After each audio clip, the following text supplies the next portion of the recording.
today's video, I'm going to be showing you guys how you can make your M235i or 135i, pretty much anything with the electronic wastegate N55 in it, to around 400 horsepower, and you can make it sound pretty cool too. So listen to this sound clip I'm about to play now.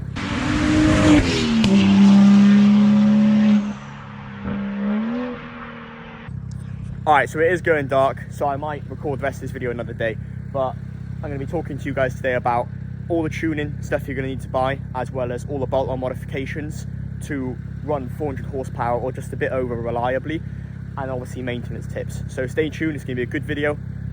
Enjoy it. We are back in the car now, so I thought I'd give you guys a little bit of input while I'm driving on furthermore on that video topic we were talking about outside the car. So 400 horsepower and above, let's talk about it. Now, one of the main things to mention when tuning the car is it adds a lot more stress to the engine, and the only downside to that is obviously the cars come out the factory with a tune which they use, which is basically for reliability.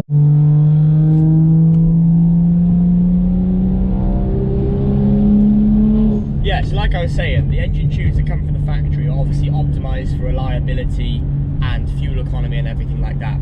So when mapping a car, obviously it's not intended in the first place. The engine is capable of it, but it's not something they do from factory purely because it can lower that obviously efficiency and the reliability of it.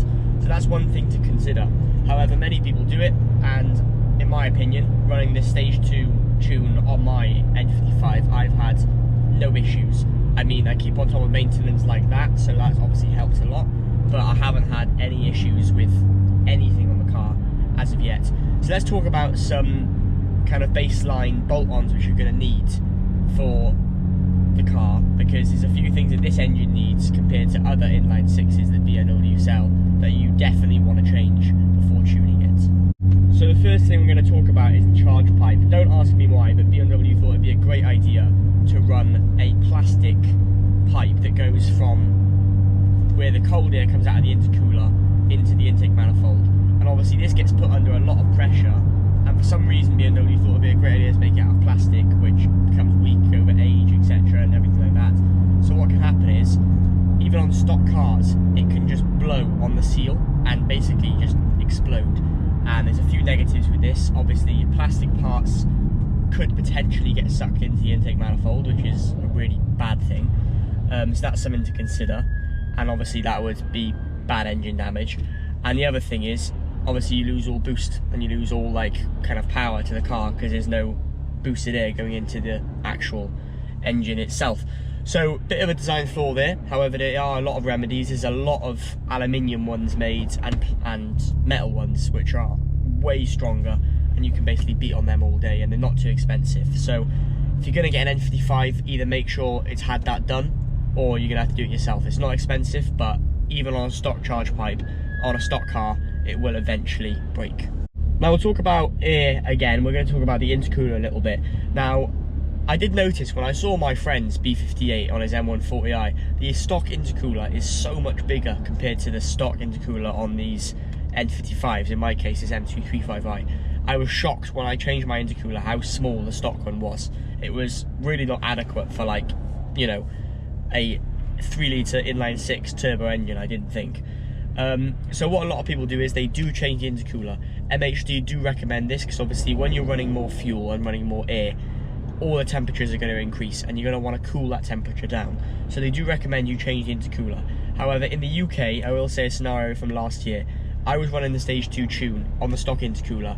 All I was making sure is, on my display here, I was making sure my intake temps weren't getting too high. So anything above 30 degrees with the intake temps, I would flash the tune back. So when the summer came around, I couldn't run the stage 2 tune because obviously the air outside was a lot warmer, so the whole air intakes increased. However, I'm running a 5-step intercooler now, so that's really decreased the temperatures a lot.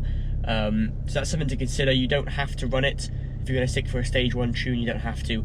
And to get 400 brake, it would be recommended because obviously cooler air produces more horsepower.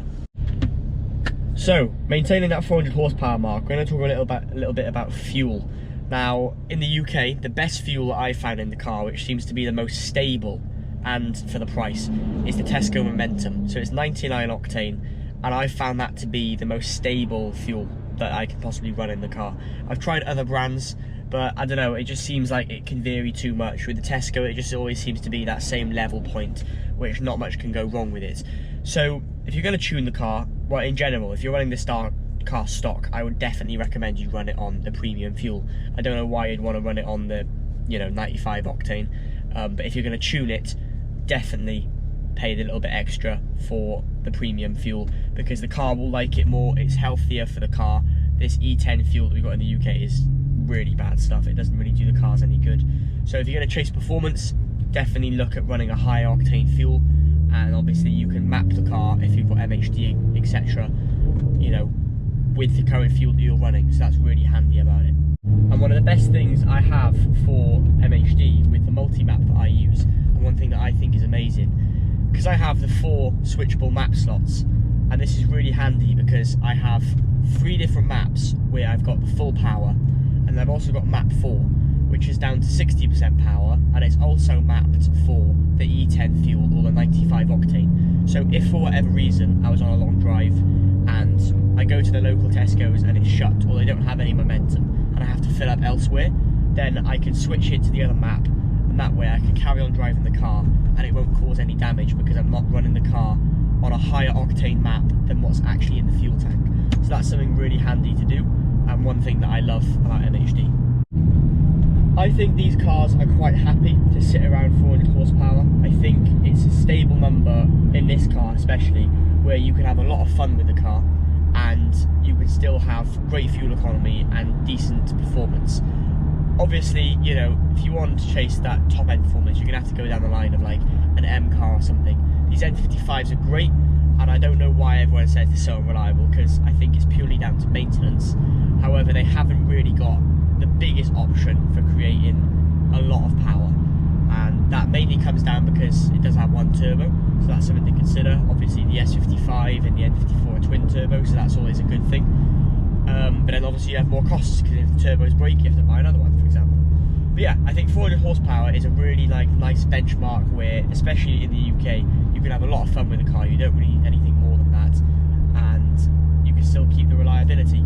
So, like I said, a little recap: get the charge pipe done. If you see your intake temps creeping up, then definitely fork out for the intercooler. Spark plugs, I think the OEM Bosch ones are just the best way to go.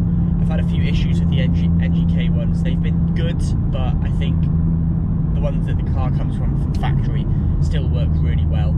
And obviously the fuel is something to consider. And MHD, I prefer that over boot mod, purely because I think it just has a lot more options. It's definitely more user friendly in my opinion. And I would go down the line of custom tune, but the reason I don't is purely because if ever I want to map the car back to stock for whatever reasons, then obviously I have the freedom with MHD to do that. Very nice McLaren in front. That is gorgeous. What a lovely car.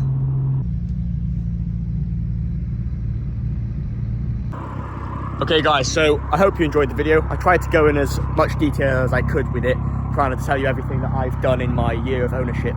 So if you find the video helpful, please give it a thumbs up. Also subscribe to the channel to see more videos like this. And apart from that, I'll catch you guys in the next video.